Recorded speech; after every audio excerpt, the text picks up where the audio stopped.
Good morning, good evening, good afternoon, wherever you are. This is your Sensei Al Bob.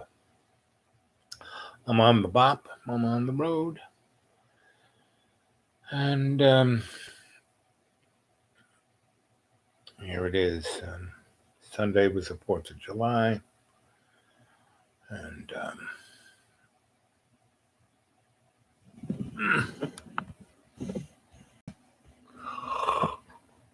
and here it is, Thursday morning. And I'm at a friend's house.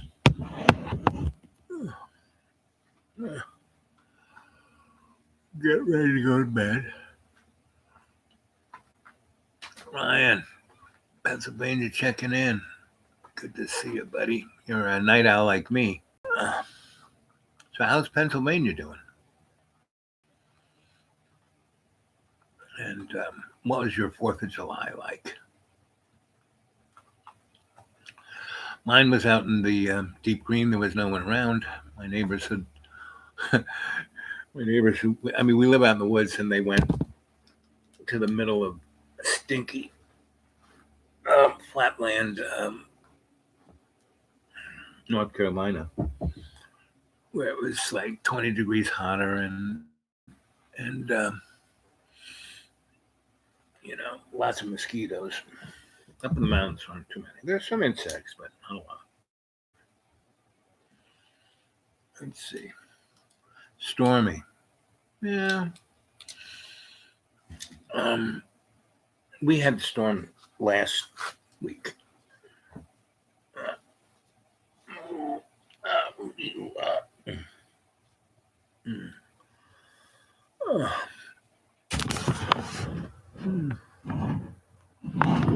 What I do with my?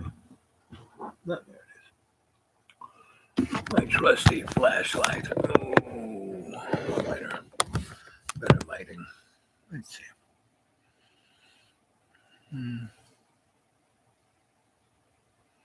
Yeah, that's, I love it when it rains too. I mean, I live out in the woods, so it's like raining on me. And in the summertime, it's great. It's like that's when I take a shower when it rains. Tomorrow morning, I'm gonna have a real shower, hot water, and all of that.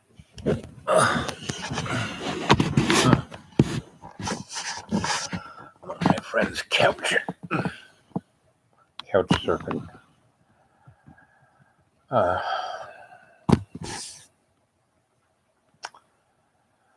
But this, as I've been advertising, 21 is going to be way weirder than 20.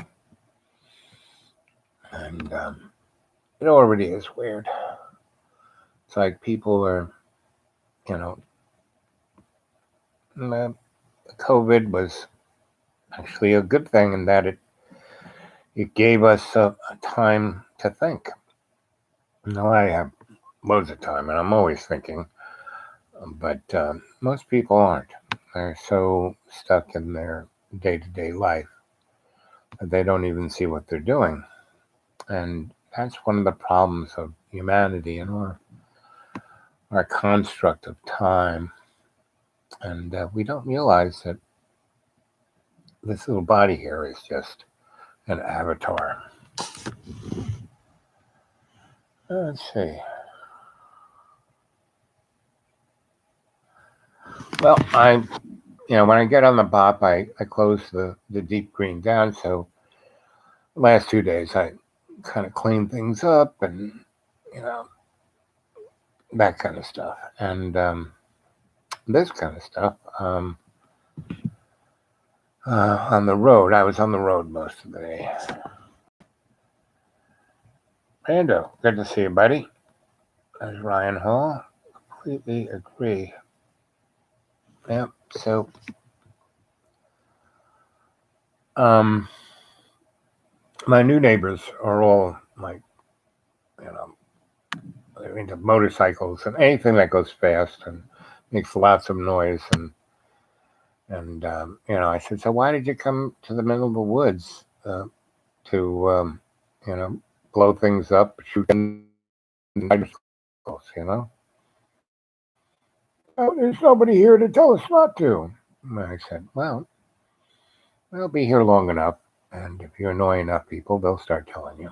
And, and that's what most people.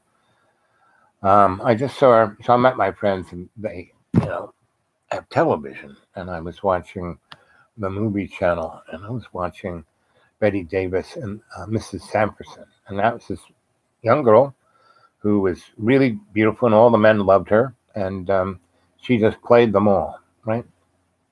And she didn't really realize what life was about until she was old, and she had wasted all of that young part of her life thinking about herself and not other people. And I'm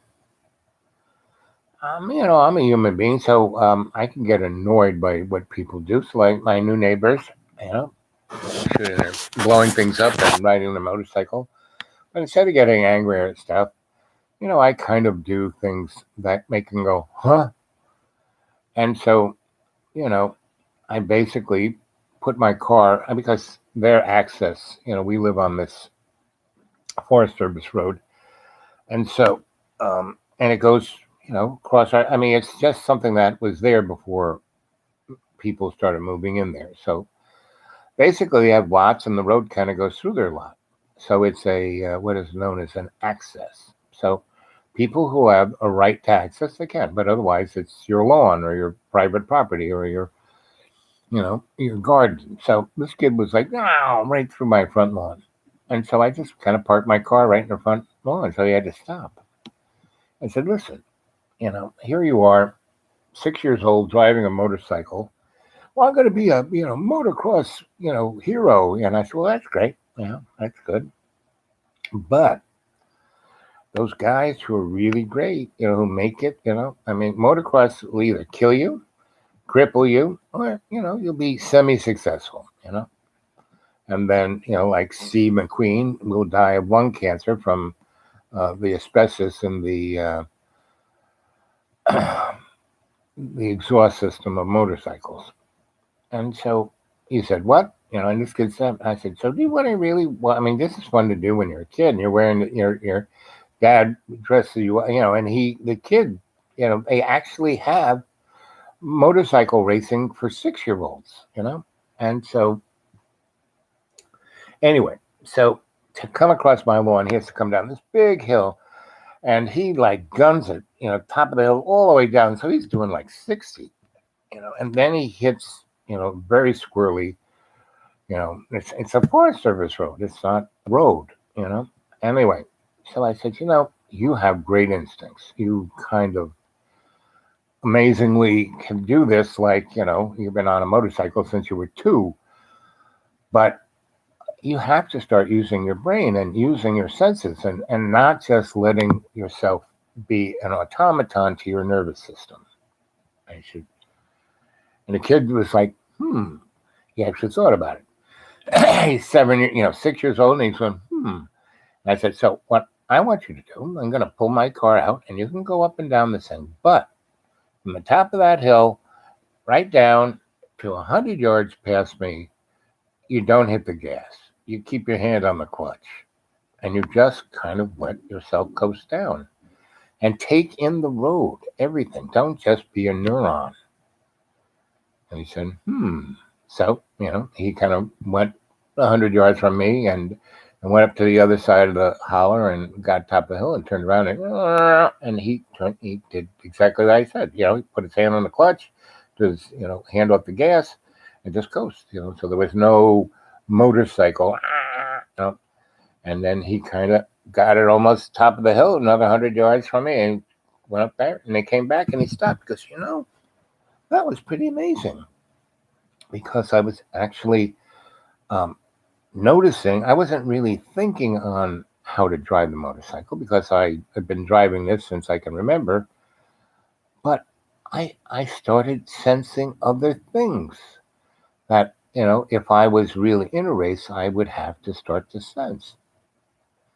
And so we sat there for a good half an hour talking about sensory observations. He's 6 years old. This kid's smart. And his dad came down. He goes, "Why aren't you going up and down the hill?" And he goes, "Well, I've got this new way of doing it. And Al Bob's really, he's getting something me to think about." And so he kind of got on a motorcycle and went away. And then his father said, "How did you make him do that?" I said, "I asked him to think, to feel, and be, and not just, be an automaton." He goes, "What's an automaton?" "A robot." "Why did you use the word robot?" It's because robot and automaton's two kind of different things, but very similar. When you said, "What's an automaton?" And he said, "Did you use the word automaton with my son?" He goes, "Yeah." He knew what it was. And the guy was like, and now this guy, and so this family is just like the Family Guy. Peter and Meg and Stewie and the dog, and they got a dog too. And but it's all kind of, there's one boy and four girls and mom and Peter. But that's not his name. And but they're just like it. And the girls are, the kids are smarter than a whip. And the mom is, smarter than a whip.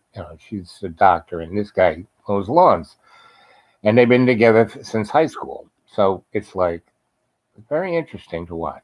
So instead of getting angry or upset, I'm always like, not in their face, always stepping into them though, and having them think about stuff.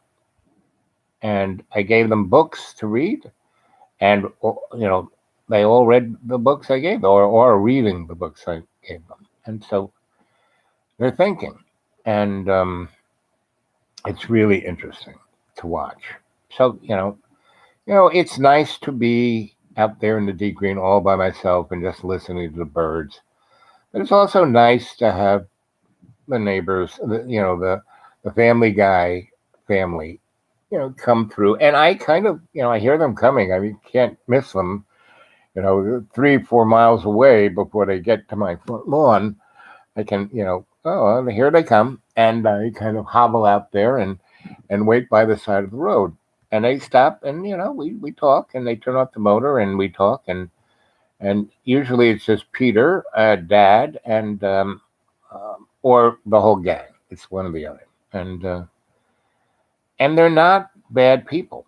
They're all really good people. They're not stupid people. They're actually quite smart people. But they are stuck in the automaton motif. And the guy's father came to visit. And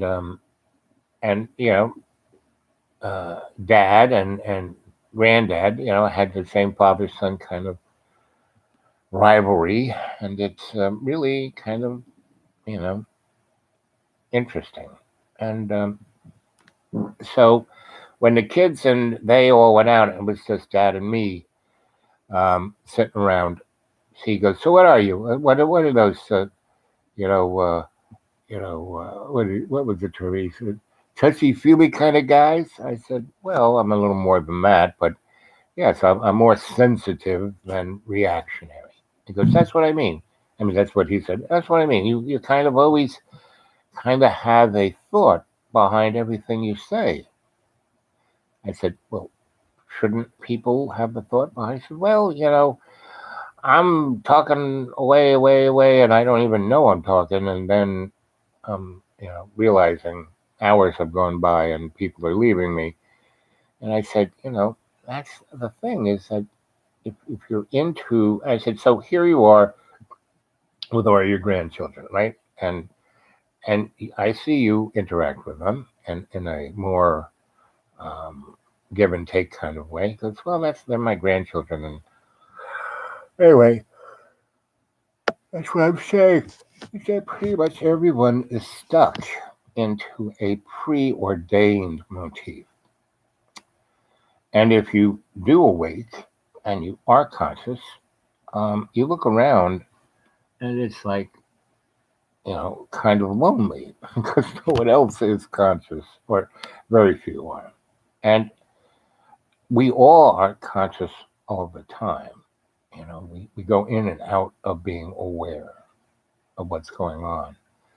And once we become aware and we start seeing what's going on, um, we may try and do something to make it better, or we may try and take advantage of it so we can get over, you know. Um, but the real deal, as I watch this family, the real fun of life is doing it with other people, right? Now there is, I'm very comfortable in my own self. I don't get bored. I don't get lonely. I'm always fixing something, or studying something, or reading something, or writing something, right? And or walking around. I when spring popped, man, I spent at least a week or two or three just watching the little buds come out. And now that I got my garden in, and I've kind of set it up very nice, and I don't have to do anything. And it's a beautiful thing of the garden, and it's doing quite nicely, you know. And that's nature. If you get out of its way, it does quite nicely. Okay, let's see what you guys have been saying.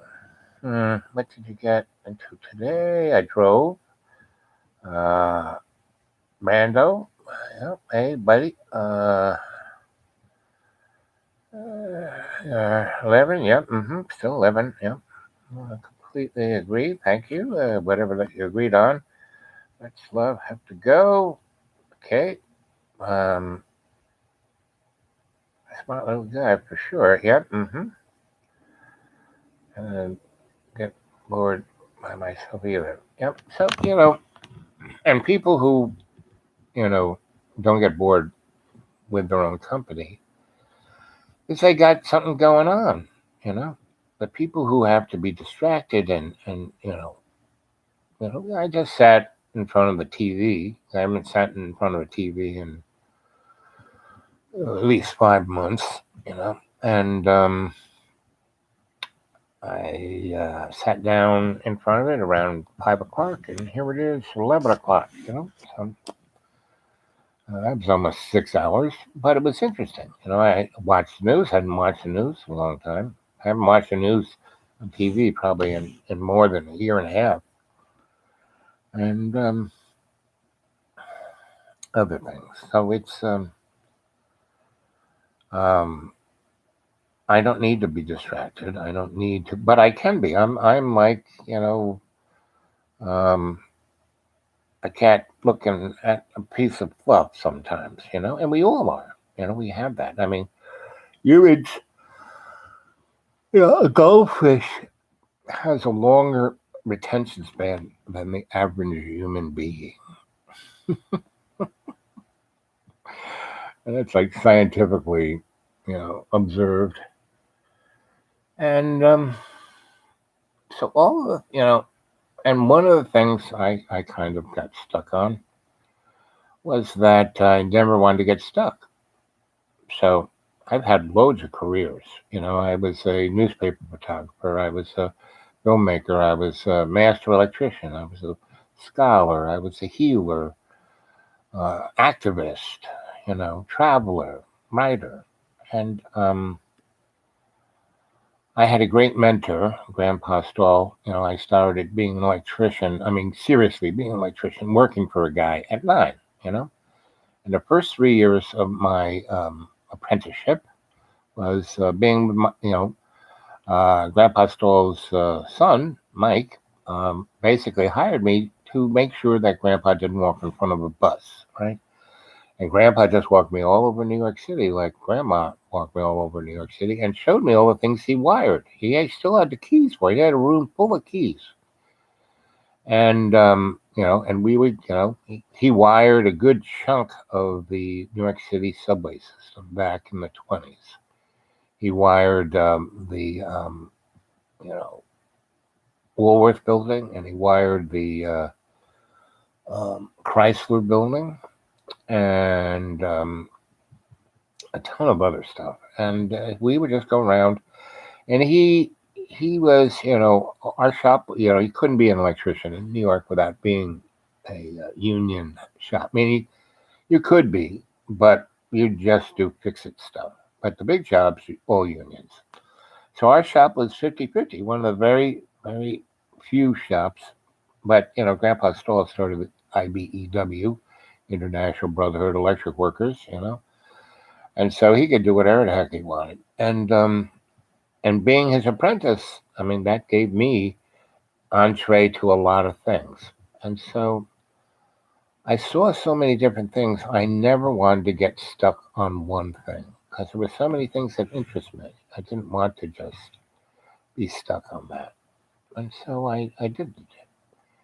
And it's not until I got to be this age that I realized that I did get stuck. I got stuck on not getting stuck. But that's okay because I don't regret anything I did because I had just an amazing life and had so many different experiences all around the world. But the one thing I did learn that I get the most pleasure out of is helping other people.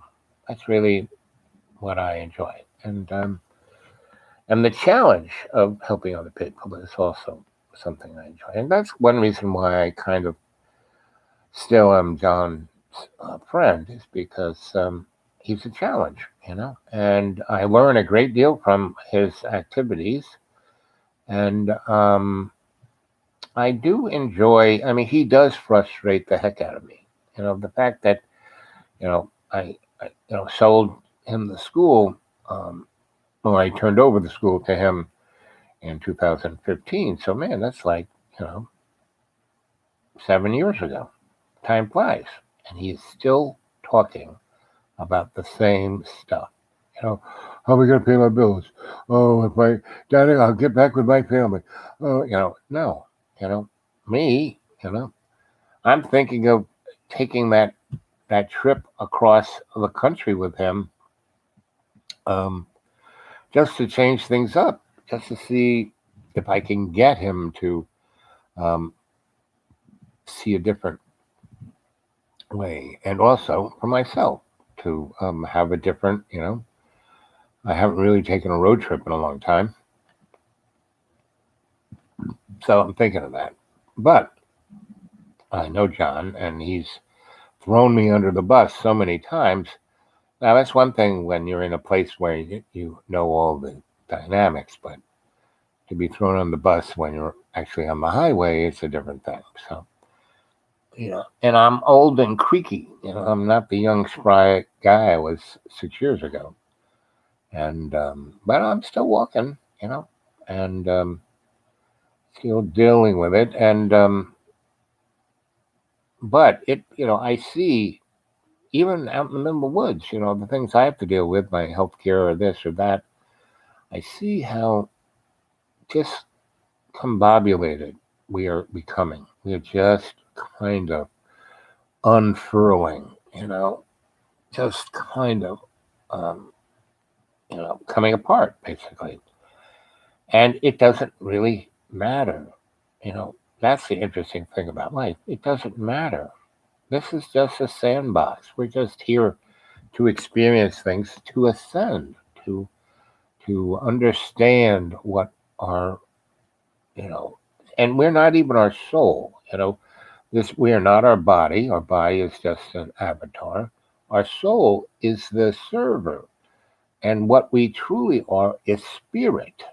And because what if you look up in the Greek what spirit is, spiritos, which is Latin, and then spiritus is Greek, and it is the melding of all that is, and that's spirit, right? And so, as we experience life in our little, automaton bodies, we just think of ourselves as a separate entity, and we're not. We're all our relations. We're all connected, right? And we are, eking towards Bethlehem. Um, we have all the time in the universe to, go back home to love's co-creation. But, you know, uh, we're not going to get there by thinking we're just our body, that we're just this life, right? We have to, live this life for the experience and to share it by helping others, and not just say it, but I mean, be there. Meaning when so I'm most, every week, especially, if it's a beautiful day, I don't go nowhere. I stay in the deep green and I putter around and I talk to the plants and the animals and I read some and I write some and I make some food and I sit on my porch and I watch the day go by. Right? And my favorite time is from around 4 o'clock until 10 p.m. because the sun sets behind me and it turns the whole forest in front of me into gold. And so when a guy comes out with his lawnmower, and he has to, I woke up one morning and this guy's out with his big lawn and he's cutting my lawn, you know, and I just kind of trim it with my weed whacker, which is and so he kind of does it. His ulterior motive, he wanted to use some of my property to do something. And he already started doing it without even asking me. So he thought, oh, I'll just mow his lawn and then he'll feel indebted to me.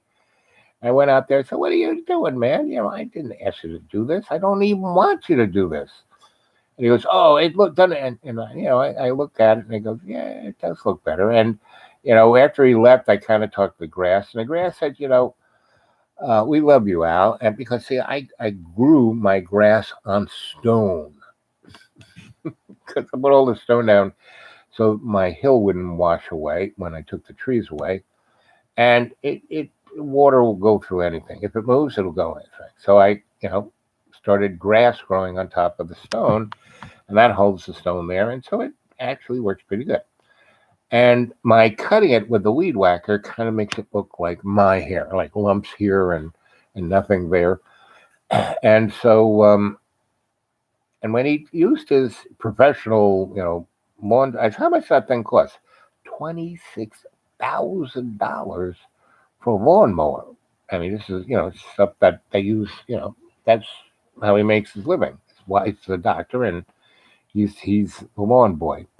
Anyway, so I looked at it and then I knew he had already cut something into my property so he can park his, because his property is on top of a hill, so he can't turn around. I mean, he can turn a car around, but not trailers and stuff like that. So he has cut into this thing, which was okay because if I ever wanted to do something now, he's cut this very nice thing into it, right? And that's how you have to kind of go through life. Instead of getting annoyed at stuff, you kind of step back and look at it and say, okay, I can live with this.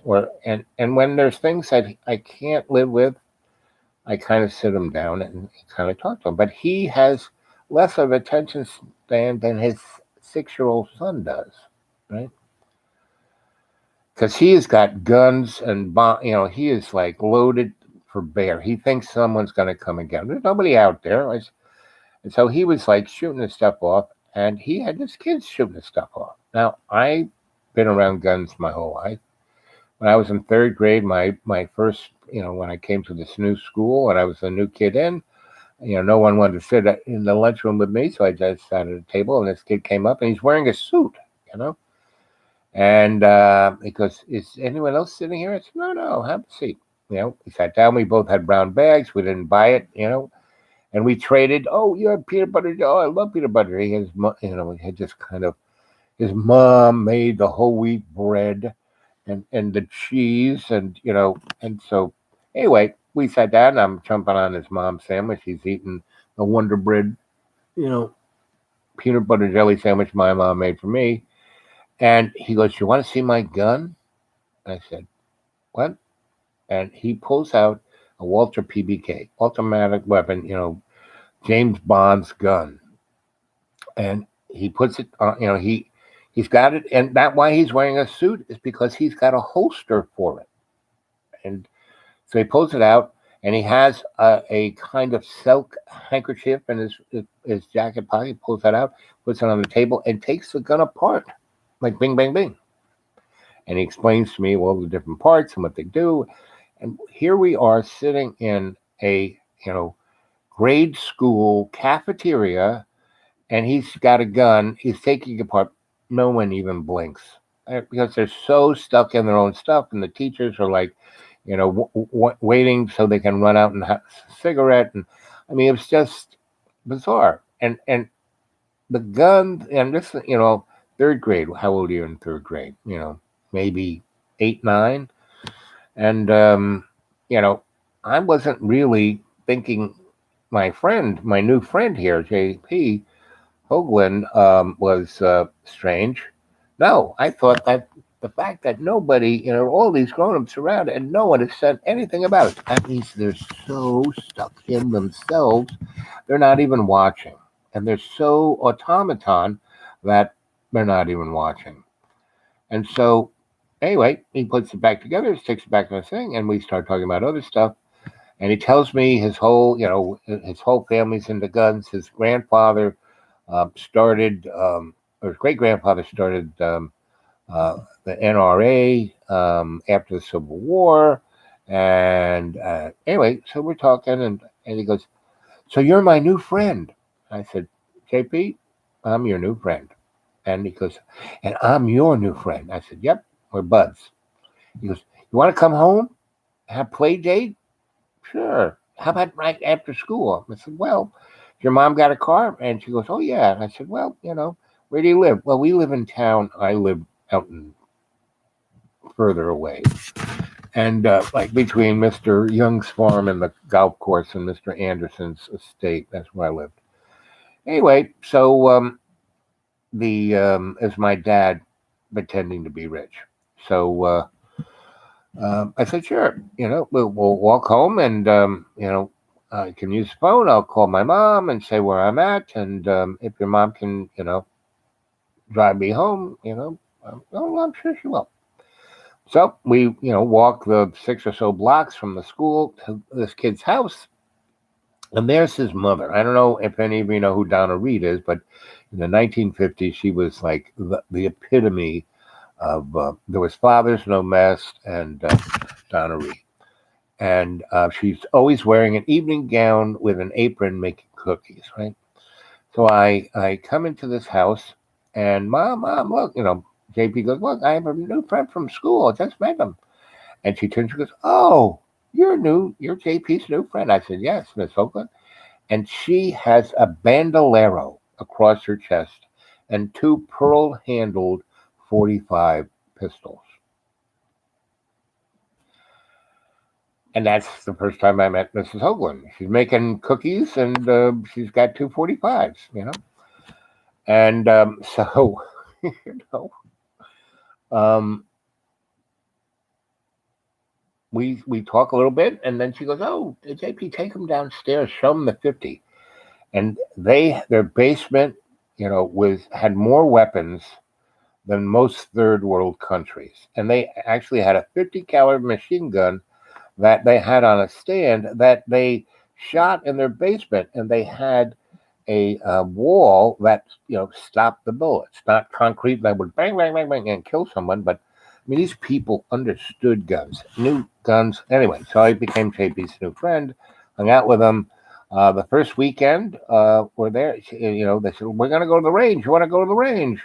And just tell your mom. And my mom was fine. Good. You found a new friend. Good. Stay at his house, right? So, um, you know, I went to the range with them, and they were shooting every kind of gun you could imagine, and they were really good. So they taught me everything about guns. Gun safety, gun maintenance, gun. How to shoot a gun. How to hold a gun. How to all the above, right? And they had earmuffs, and they had particular. This is in the 50s where nobody did that stuff, but they did because they were professional. And I got pretty good at shooting a gun, right? And because it's not hard, because it's all, and this is another little lesson I learned from this. It's about the perspective of your eye to that point that you're going for, right? And you put yourself in that line. Once you line yourself up and you have, you know, the sight, the muzzle, the target, you, right? And so, well, you should say you know, the sight, the muzzle, the target, right? And so you look at it and you become one with all of that. And how you do is you breathe deep, you breathe out, you breathe deep. And once you're all lined up, you take that last breath in, you hold it, and you don't pull the trigger, you squeeze it. You don't put any real action until gun, bang, the gun goes off. You're just squeezing the trigger. You're not, you know, doing that. And when you squeeze it and you're all lined up and you're at one with that, bullseye every time. Bang, bang, bang, bullseye. Right? And the thing I liked best about that was the family, the Hoagland family. Mrs. Hoagland, Mr. Hoagland, Grandpa Hoagland, who was the son of the guy who started the NRA. And the NRA was started not to get guns in the hands of every American, but after the Civil War, he realized that America was an industrialized war machine. He was you know, an officer during the Civil War, yeah. And he realized that most of the people shooting guns didn't even know how to shoot it, especially the Irish who had just come over from Ireland, who was mostly the northern guy. So he realized that America was going to be the top dog after this war because we became an industrialized war entity. And, he realized that a certain portion of if America was going to expand itself with its manifest destiny, um, you know, and they were going to have an army that was made of citizens, so citizens should learn how to shoot a gun way before they show up in the army. And that's what the NRA was put together to do, right? To represent the corporate power structure of a military, right? And prepare, a portion of the population to be cannon fodder, but to shoot a gun well. And that's what the NRA was about. And the Second Amendment, and Grandpa Hoagland told me this. He said the Second Amendment was nothing about, freedom of Americans. And the Second Amendment was added to the Constitution and as one of the amendments because the Southerners didn't like this idea that other people could be free. And if other people other white people were free, who were down on the class structure, and maybe blacks might. And so, like in places like Mississippi and Louisiana and Georgia and South Carolina, North Carolina, these especially like Mississippi is a good example because they were one of the largest cotton producers. So they had about 80,000 plantation owners, right? And between those 80,000 plantation owners, they had close to 6 million black people as slaves under their thumb. That they were whipping, killing. Now, most, guys who own slaves, it's like owning a tractor. You wouldn't drive your tractor into a wall. So they knew that they were totally outnumbered. And so they had to keep the black vote not, I'm going to get that mother. Just, go along to get along. But they realized that at certain points, and the white plantation owners, if some guy had a plantation and he was really treating his slaves bad, they would go, "Hey, Bob, cut that out. We're totally outnumbered. We can't get these people totally pissed off." But they wanted to have a militia that would put down any slave revolt. And the militia, before we became, professional military, did nothing but keep the slaves down, right? And they were not very good at going after the English or fighting anybody else. And they surely didn't do a very good job during the Civil War. So when on the 4th of July, or really the 3rd of July, because these people showed up at my house along with other people, because I was the only guy that had any fireworks. I had some left over from the last years before. So, and then I stopped at one of the fireworks places, and I read every people who were working there their palms, and so they gave me about $20 worth of bottle rockets and larger rockets to shoot off for reading their palm, because I was like, whoa, it blew their minds, because they were just sitting around being pretty bored, and I kind of walked in and was, having this pretty girl help me pick out fireworks, and then when I was about to pay, I said, "Oh, let me read your palm." Read her palm to the point that her two sisters, who were like just slapping their knees, going, "Boy, that girl, boy, that guy's got you, boy." And then I said, "Oh yeah, let me look at your palm." And I just kind of went down the line of the whole family, and they were so blown away. And because once I kind of got my hook in, I started to really go into how they dealt with each other, because I could just watch them doing it, right? And say, if you really want to have a life that's worth something, you might try and do it this way, and not my way, but just like I told the kid, to like not speed down the mountain, but to take his hand off the throttle and put the clutch in, clutch out, so the motor wasn't, was just idling down the hill, so he could observe, right? And I started talking, and anyway, so the mother, she just listened to all this and just, eating it up, because, all these, she had four girls and one boy. He was the youngest. And, you know, nobody listened to her. And I was telling, you know, her kids about the stuff that I could see in her eyes, what she was feeling. And so, anyway, long story short, she got out a box. She put the few little bags of stuff I had into the box, and then she filled the box up with other stuff. You can go. You did a great job. Thank you very much. So, you know, everyone in my neighborhood came over, because I had started, blowing things up a couple of days before the 3rd, and so they came over, and everyone knows that they come visit me. I always have a pot on something, and people can't believe how well I cook. Oh man, I owned restaurants. I was a chef. It's like, and I worked, for restaurants associates. I the boss was my buddy. I built a number of his restaurants, and he knew I could cook, so he would call me up. Say, hey, I have some problems with staffing. Can you come and work a few days? And I loved doing that. It was a change of pace from what I was doing otherwise. And he would pay me really well, and we always sat around and just shot the shit. He was a very interesting guy. And so, yeah, I know how to cook really well. So I always have a pot, because that's how, the way you lose weight or not get fat is you make food, real food, and you make it for that day. And and it's called one pot cooking.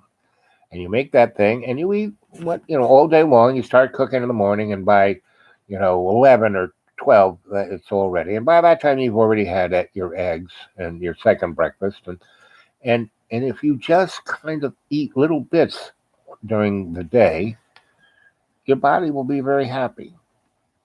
It's when you sit down and don't move and eat these gigantic meals, which I did for 10 years when I worked for the Desperate Voice. And that's how I gained 260 pounds.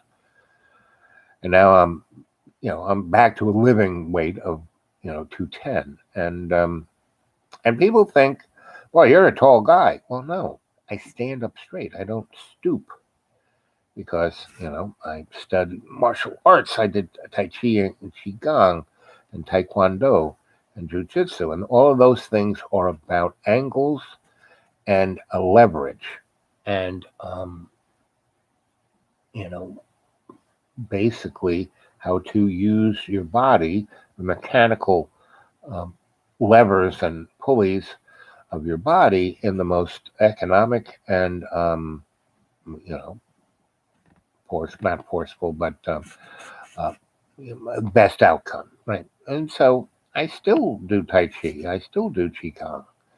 Now, I can't do it like I used to, but I can still do the form. And by focusing my chi into my body, that's why I'm still roaming around. I mean, I'm trying to get the medical model to do just a few things for me. And when they, like, so this one guy, basically said, oh, we need to cut your legs off and then we can give you a prosthesis. I said, no, all I need is, you know, orthopedic shoes. He goes, no, no, no, we're just going to let your feet get worse and then we'll cut your feet off. And I said, no, then I'll die. And so anyway, the technician, when the doctor walked out, and the doctor is the guy who owned the place, the technician had two frigging prostheses. And he goes, you're a smart guy. And I've never heard anyone like you talk to the doctor and tell him that he's wrong and explain to him why he's wrong. And then he'll go, well, but it's so much easier if we just cut your legs off and I can make so much money. Meaning he stopped doing orthopedic shoes because he only makes $20 a set of shoes.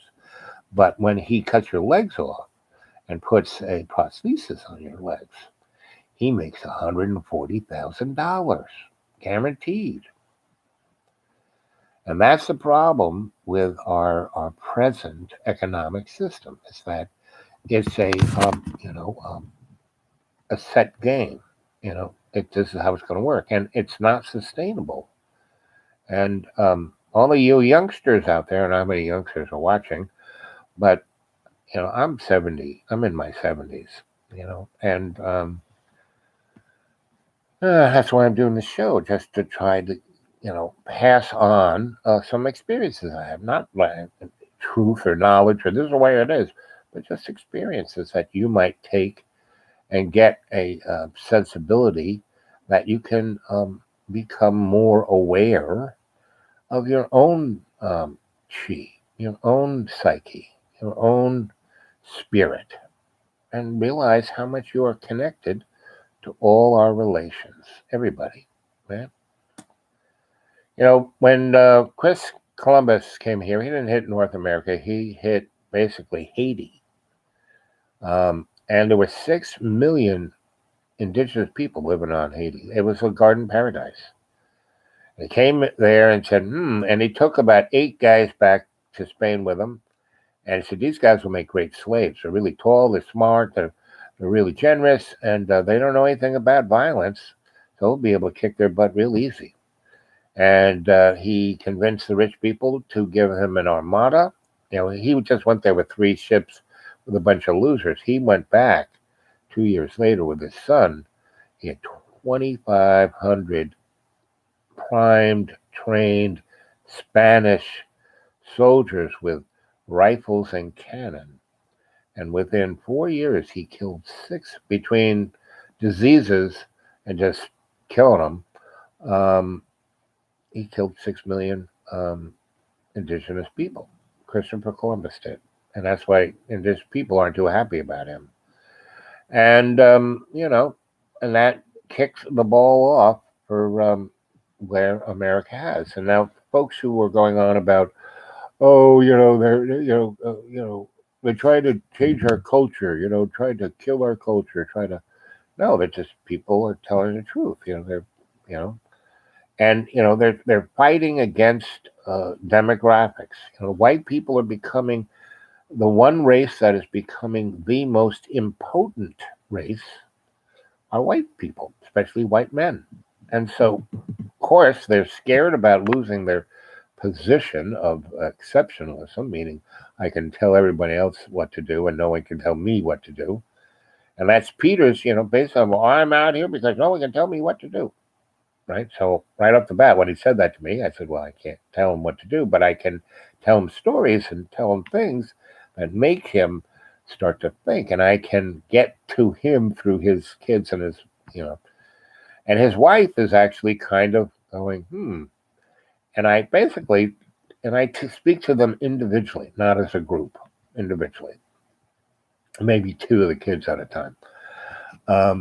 But basically, I said, listen, You didn't come here to get away from the plague or any of this, or be in a place where no one can tell you what to do. Because, buddies, once you really get into this place, you will find that there are going to be more people to tell you what to do here than in Florida. Because in Florida, everyone doesn't give up.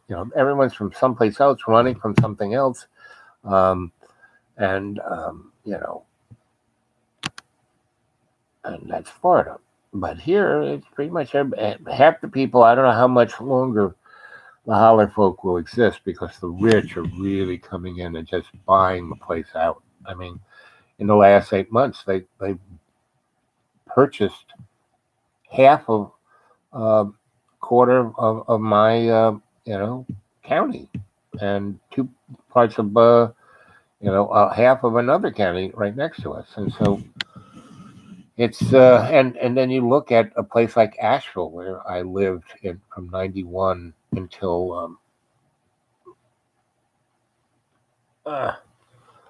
96, when the Floridians and the Californians and all those other people running away from whatever they were running away from came there, and they spoiled what beauty there was in Asheville, and just turned it into another Starbucks, and we are right at a very interesting point, because we can change the direction and where we are going into a more loving, compassionate thing, or else it's going to be pretty bad. And that's one reason why I kind of went out there, because there was nobody there when I got that place 20 years ago, except for the holler folk, and I got along with them really good, and they appreciated what I was, and I appreciated what they were. And that's what will be the saving grace of humanity, is when we can appreciate what we all are. Now, I'm going to leave you with that thought. And let's see. Poor Church Moon Key. I like that. What's the farthest shot you made using iron sights while having a negative load on the moving target? Well, I'm not an assassin, so, mostly, and I didn't like hunting animals. So I mostly shot on ranges, right? So there, all of the stuff that Moon's talking about there is variables, right? And as a shooter, my shooting capabilities were within the constructs of being in a place where there weren't too many variables. You half the stuff I shot were in indoor ranges, right? And so there's no air moving. You know exactly from where you are, and there's a table in front of you. You're shooting a gun, you can put a sandbag there, and so it wasn't like, or a gate, thing to put it on. So my shooting abilities came from a very I didn't have to deal with variables. Whereas if you're in the field, hunting, or in war, there's a zillion variables. That's exactly what Mr. Moon was talking about, the variables. And so, I could shoot very well, from where my stance was to where the target was, 70 feet, 100 feet, 120 feet, 200 feet, maybe. But I really'd have to be in the zone. But if it was 70 feet, I could do, I worked at a carnival, and the guy who had the thing where you shot a BB gun at cans and knocked it down and got a Cupid doll, I was his shill. Once he learned I could shoot pretty well, he said, just pretend you're, and that's the carnival. It's all a bunch of shills and marks and, tells. And so I studied psychology, but I learned human character and dynamics of the human interaction at the carnival. And if you go back and look at the Greek back Mesopotamia, Egypt, Greece, Rome, and then Europe, they all had the carnival. That was all a very sacred thing. It's anyway. Uh,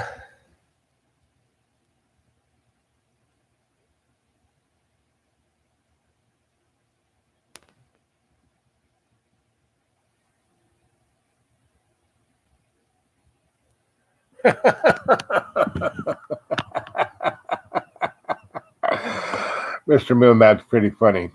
I don't think that's how medicine works. Well, and I'm not really trusting. Meaning, all I needed was these orthopedic shoes, and they didn't give them to me until I got what you get. It was really raining, so between my feet being wet and diabetes and friction, I got a diabetic sore. Well, I took care of it, and then I went to the doctor, and they freaked out because that's how they make money, and they sent me to urgent care, and I got my foot operated on. And then they gave me super duper antibiotics. I mean, really full spectrum nuclear weapon, and it just killed the poor little phylum in my gut. It's just getting back to being regular. Okay. And uh,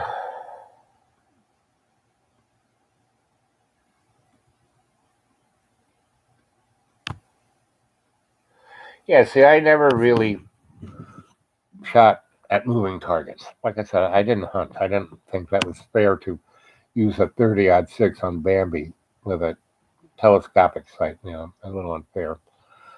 But target shooting, I actually, it was. But see, the thing that really killed guns for me is the cordite in the thing that ignites the cartridge. I can't stand that smell. It's like fingernails on a blackboard. And over the years, it just got worse and worse. And I really I can't stand sharp reports, loud bang, right? Even though I like firecrackers, but I wear earmuffs, and I put earplugs in and put the earmuffs on.